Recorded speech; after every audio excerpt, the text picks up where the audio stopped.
ছাত্র জনতার গণ আন্দোলনের মুখে ক্ষমতাচ্যুত হয়ে দেশ থেকে পালিয়ে যান শেখ হাসিনা। দীর্ঘ 15 বছরের শাসনের পর শেখ হাসিনা গোপনে দেশ ত্যাগ করায় বিপাকে পড়েছে আওয়ামী লীগের নেতাকর্মীরা।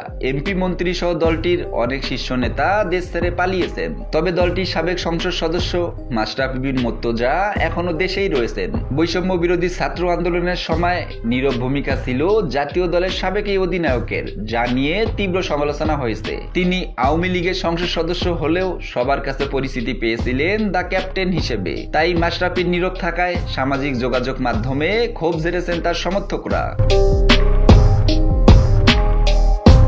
তবে এবার নীরব থাকার প্রসঙ্গে মুখ খুললেন মাশরাফি। দেশের একটি ইউটিউব চ্যানেলকে দেয়া সাক্ষাৎকারে তিনি বলেন, এখন আসলে এসব কথার উত্তর বা ব্যাখ্যা দেওয়ার কোনো অর্থ নেই। যদি সরাসরি বলি তাহলে অবশ্যই আমি পুরোপুরি ব্যর্থ হয়েছি অনেক মানুষের প্রত্যাশা পূরণ করতে। আমি পুরো বাংলাদেশের মানুষের কাছে ক্ষমা চাই, ইনশাল্লাহ তারা আমাকে ক্ষমা করে দিবে।